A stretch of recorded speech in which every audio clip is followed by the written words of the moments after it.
too. Hello, happy new year, happy 2021. We are back with Dealing with the Deckers from a very short hiatus. So we're super excited to be back. I'm Candace Decker, realtor on the Gulf Coast of Southwest Florida. And this is my co-host, sister-in-law, and fellow realtor, Jamie Decker. And Jamie is now a real estate mega mom. So baby Drew, welcome to the Dealing with the Deckers fam. Drew is what, 3 months old tomorrow? 3 months tomorrow, yeah.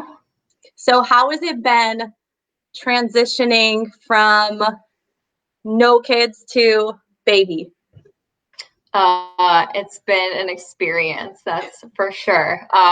Finally getting a little bit of sleep back, which is great, but he's been really, really good. But it is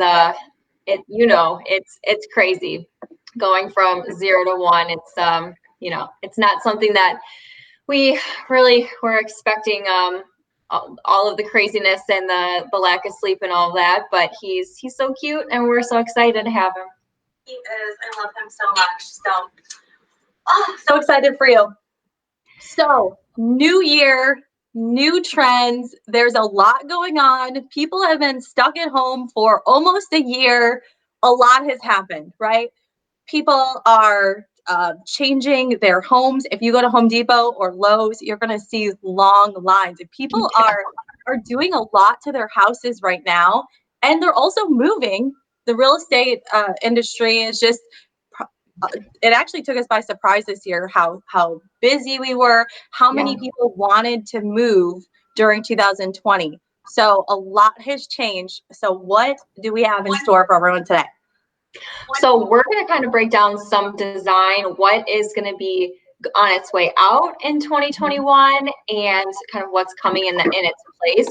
And then we're also going to talk a little bit about what's going on as far as trends in real estate. So, a lot of times people are interested, like what goes on behind the scenes with real estate. So we can kind of give you, a little bit of insight as to what kind of marketing trends you're going to be seeing more of and things like that. But let's start off first and foremost with, we do this every year. We talk about the Sherwin-Williams color of the year. Mm-hmm. So this year it is, I think you're going to bring it up.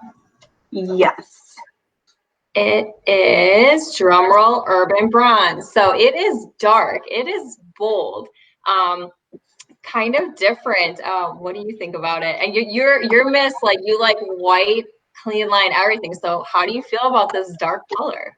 Yeah. So some of our family makes fun of us for my family has called me sterile. Like that's how much I love white, like everything white, clean lines. But you know what? I'm kind of getting sick of it. So I think it was a big trend last year, white everything. And so I'm digging it. And you know what I've seen a lot in the last couple of months are people doing really cool accent walls.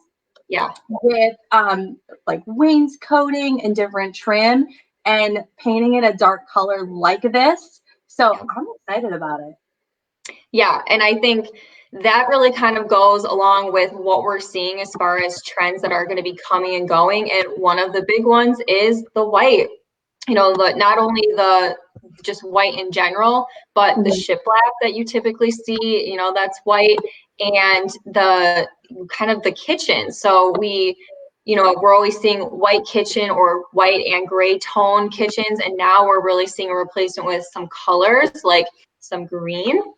And then if we're still keeping the white, softening that up with some natural woods and things like that. So white's not completely out, but we're seeing, it was just all white on white on white for the past several years. And now we're starting to see kind of a shift from that. Mm-hmm. And white and gray has been a big trend for many, many years. And now we're seeing a lot of these more natural tones, like earthy, very, very light beige, maybe a grayish color. So like a mixture of the gray and the beige together. Yeah. So I definitely see the tides turning there, which is exciting. Yeah, there's some other interesting things too, like barn doors. Barn doors were all the rage, and they're not necessarily on their way out completely, but they're starting to be replaced by other types of statement doors, kind of on that rolling, whatever you call that track, stuff with glass, white doors with a little bit of, trim and things like that. So the true, rustic looking barn door might be kind of on its way out, but it's being replaced by some more trendy options. Okay, something that I did not want to see on the list of things going out in 2021 is shiplap. I know. I may be like still putting up shiplap when I'm 80 years old because I love it, and that made the list for things to go next year. Yeah. So yeah. I think we may have we did too much farmhouse. And I think that's why with the barn doors are starting to change from the barn doors to maybe a more modern or shaker door. Yeah. Because we overdid it. Hobby Lobby overdid it. Target, Magnolia Farm, their line is in Target, and everybody went all in on farmhouse. Yeah. Okay, but you want to know what this article is on insider.com? What trend they think is going to be on the rise this year is the, I got to say this right, the grand millennial or the granny chic style. So, take that with what you want, but some like really floral wallpapers, like things that you would see in your grandparents' home, but just like with a modern twist. So it'll be interesting to see if that actually comes to fruition, because I would love to see that in some houses. So I'm thinking floral, golds, and maybe the greens and the darker colors are in. When I think of a granny's house, I think brown, green, avocado, light pink, orange, those sort of like retro colors. Wow, that's shocking. So we'll see what happens with that.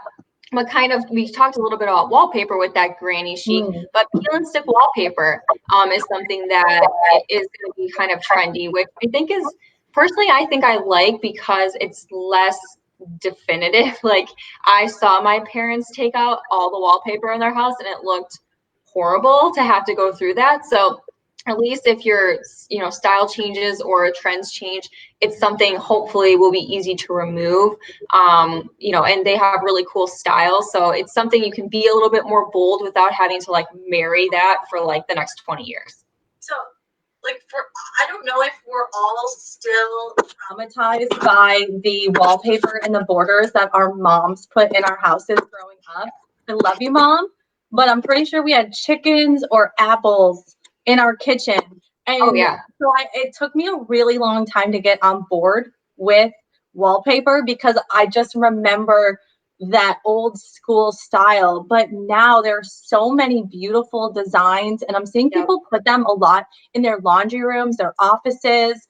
So just those kind of fun spaces where you can get a little bit more creative with. And like you said, with the peel and stick, it's not horrible to take down. So let's just say in a year you want to do something else, it's easy to take down. So I love this trend. Yeah, I think it's a good way of, especially an indecisive person like me, you can go a little bit more. You don't have to worry about like having to change it in the future. But I also wanted to touch base on this other trend that, the open floor plan has been, the only thing anyone has wanted to see for the past, 10 plus years. And now we're actually seeing a trend of really trying to redefine spaces, not necessarily closing everything up again, but having a little bit more definition between certain rooms. For example, like in a kitchen, adding in, some archway or something in between two rooms. So it kind of gives that idea that you're now entering the kitchen. And plus side, you can kind of keep the mess of the kitchen a little bit more hidden versus if everything's super open, it's like everyone can see all of your crap everywhere. Yeah. So you're not there yet because you're going to want to watch Drew from when you're cooking. You're going to have a few years. We're going to want to watch him in the living room. Okay. But our kids now are 3 and 5. And we were at someone's house for the holidays who who had a big separation wall between the kitchen and the living room, parents in the kitchen, kids in the living room. And I can't tell you how nice it was to like have them go play. I didn't see their mess. They were doing their own thing. And I thought for a second, maybe this is it. Maybe the Key. I see everything, I see all the mess all the time can be stressful. So I do think that this is going to continue to maybe be a trend, that people are going to get sick of this wide open space that sometimes you don't necessarily know what to do with because there aren't really defined rooms. So I think it'll be helpful. Yeah. Oh, hey, Brian, watching us from Boston, Massachusetts. Hey, Brian, what's going on? Okay, let's switch gears now. Brian is a fellow realtor, so let's talk a little bit about, some trends that we're seeing as far as kind of the real estate agent space. And one of the big ones is the growth of cloud brokerages. So this is kind of an interesting one. I don't know if a lot of people realize that, we're both part of eXp Realty, which is the nation's first cloud brokerage. And it kind of makes sense, right? With quarantine and COVID and everything, like the rise of not going into a physical office is really appealing and really gives brokerages like ours kind of a leg up in being able to provide everything and being set up to provide everything to their agents without having like a brick and mortar office that you have to go to. So that's a really cool trend that really pertains to us personally. I think that we really hit the map this year because of COVID, and we're now the fourth largest brokerage in the country, which is absolutely crazy. I think some people are still like, what is a cloud-based brokerage? We are all about technology. And a lot of the things that are trending this year for real estate marketing are virtual, everything's online. So we were kind of, I want to say ahead of the game, but you and I have been working really hard in the last couple of years, really to boost, our online exposure, brand, marketing, etc. So there were some pretty cool things on this list though. And we follow a lot of really cool real estate agents across the country who are doing some incredible things. And I think the days of, being a realtor, going home at night, not putting things out there, not having a social media presence, not being relevant is kind of going away. Yeah, and I think it's like that's just the sign of the times, really. The whole idea of just being able to take pictures with your cell phone and put them up online, that does not sell homes anymore. I don't know if it ever really did, but especially now because people are using the internet so much to look for homes. You need to have the best marketing possible, the best photos. You need to have video, video walkthrough tours, things like that, because with COVID and things and your situation, especially too, with everyone who's, if you're trying to buy a house out of state, you want to be able to get a feel for that house before you fly thousands of miles to go see it, or leave the comfort of your home during a pandemic to go look at it if you're not comfortable. So, having that sort of marketing is not only, it used to be, okay, that's like the highest end services that your agent can provide. But it's really, if your agent isn't providing it, they're really doing you a disservice. 100%. Now it's that's the basic level, is all of the internet marketing and different techniques we use. So perfect example, Brian, he has property. He's a real estate agent with eXp in Boston. He has property in Cape Coral, and he saw my videos on YouTube. So that is really the power of the real estate marketing. And if you're not doing video in 2021, you're just really not relevant anymore. It's the power of social media is big. And we see, we've seen so many agents who have blown up online. They get 1 or 2 viral videos, which we've seen a lot of agents doing some really funny videos this last year. They go viral and it blows up their entire business. Okay, Bob Tompkins I believe he's out of Greenville, South Carolina. So he does those cover videos. And his most famous one, what was the song that Billy Ray Cyrus did? Wasn't it Old Town Road? Yes. Yes, So yes. he was really like the first one to come out with a big cover, and he did Old Town Road, and I think he had almost 100,000 views on that video, and it seems so propelled his silly. business. You know, it seems silly and it seems like, oh, some people might say like, well, that's not professional. But you know what? It got him seen, it got him relevant, and it shows the sort of reach that can be achieved. So yes, it may have been a little tongue-in-cheek silly, but you know, now he has, you know, access to all of these potential buyers and sellers, which is only going to help his clients in the future. So so I think it's really key. And you know, you also mentioned, you know, we are connected and we you know, see all these different agents across the country. We have some exciting things coming for you in 2021 as far as dealing with the Deckers. So we're going to still be providing you with, you know, trends with design and any you know, updates in the real estate market and what's going on, but we're also going to be bringing in some rock star agents who are great friends of ours from all over the country, and really kind of opening up to all of you so you can get a glimpse of what the market is like and what's going on in some of these awesome cities throughout the country. So stay tuned for that. We have a lot of fun things planned for you this year, so we hope you tune in. Yes, and if you want to learn more about a market or you want us to interview a certain agent, drop a comment so that we can get them set up in the pipeline. Yeah, I'm really excited because we have some real characters and some really cool, fun agents that we hang with. So, all right, let's get back to this marketing trends list. Okay, use of aerial drones. I don't know, that probably should have been a trend 5 years ago, and I think it's becoming more prevalent now. I'm shocked that's on the list. And it's gotta be a good drone though, because I mean, there you can buy these little drones like on Amazon. You really you gotta get with a good photographer, videographer. I mean, my videographers is like they're so expensive, $5,000-$10,000. It's like a mini plane that they have, but it's awesome. He asked if I wanted to fly it once, and I did not trust myself to possibly crash a $5,000 or $10,000 drone, but I really have to make sure it's a high quality one because you just can't try to, you know, fake it with something off Amazon. Hire the professionals on that one. Something that's interesting that made the list was agents are going all in on things that are free. So I'm not sure if everyone knows how much some agents pay for things like postcards. Sounds silly, right?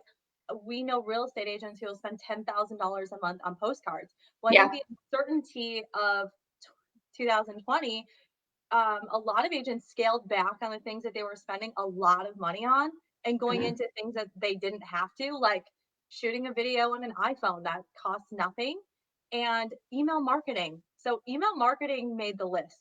Just seems silly because email marketing's been around forever, but it's come back around.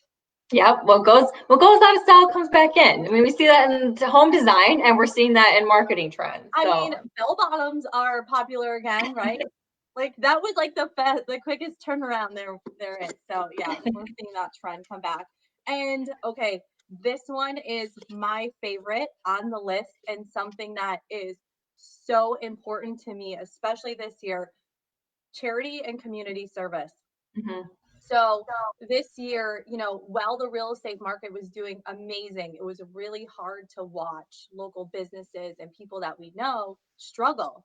Yeah. And so really, a lot of the agents that we know, they're giving back to the community and really getting involved. So I know when COVID hit, I went to all the local businesses, you know, said, how can I help? We shot a really cool video to let everyone know when we opened back up and just tried to support them as much as possible. And there's still a lot of people in our community who are struggling. So I think that is the least we could do because we as agents get so much support in our community that we should give back as much as possible. Yeah. And I see that I've been seeing that as a big trend lately with agents going to, if they can, if their restaurants are open, there's some states that are open and some, I know, Jamie, you, in Illinois, there's indoor dining is still closed. So you don't have Yep. that opportunity, but when it opens back up, that's something we could do again. Yeah. But really just creating that strong base with the local community and the local businesses. Yeah, I mean, we live and we work, where we sell houses. So, you want to support the community, you want it to thrive. You never want to see it suffer. So yeah, it's been a tough year to see a lot of this going on, but hoping 2021 brings a lot more positivity and all these businesses start to flourish again. For sure. And the last on the list is automation, AI, bots. Okay, so this is something that I learned this last year, that some agents are using bots to communicate with their clients. Like the next level. Yeah. We will be replaced with robots in 2030. For sure. For sure. Yeah. Yeah, I mean, it's crazy. You see us we're literally like, our phones are just nonstop texts, calls, emails. So yeah, I mean, for people to be able to automate some of that, I mean, it's just going with the whole, trying to Amazon your business essentially, how can we streamline things? So yeah, I think it's really interesting, but I'm also a little scared that we'll just be replaced by robots soon. I don't know. Well, okay, so Amazon tried to get into the real estate business. I think it was early last year or the year before, and they ducked out. They ducked out right away because Not for the faint of heart. I don't want to eat my words later on, okay? But Yeah. I do believe that this is such a human experience, buying and selling a home, and Amazon can't hug and cry with their clients like we can. And they can't provide therapy like we can. So can they give a code to open a door? Yes. Could they offer some tools to, somehow connect the buyer and seller? Possibly. But what I find a lot of times is that people aren't sure about the process and they do need the help. So while they're, Zillow, I think, has officially become a brokerage as of this week. Yes, they will definitely have part of the market share, but there is still that part that can't be automated. So 100%. Yeah. I mean, it's such a people business. It's just similar to, could things be automated with like your doctor or, some other professions, financial advisor, things like that? I'm sure pretty easily, but there is that human interaction that a lot of people need. I mean, this is the biggest transaction of your life. And, to have someone that you can call when you've got questions, that you can meet in person and sit down and go over everything, and you can cry to, and they will sympathize with you. And I think that there's just no replacing that. We'll be out of the job. Very true. Very true. Cool. Well, I am really excited. We are back, and I'm excited for 2021 to put the past behind us, and excited about these new trends and all that we have going on this year. So if you have a question for us, put it in the comments. We're happy to answer it once we get off. And if you have an agent that you want us to interview, or an area that you want to learn more about, or are thinking about moving to, Vegas, Nashville, Miami, New York. There's so many different, places where people are coming and going right now. So we're happy to help, and we'll see you in 2 weeks, right? Yep. See you then. 2 weeks. All right. We'll see you next time on Dealing with the Deckers.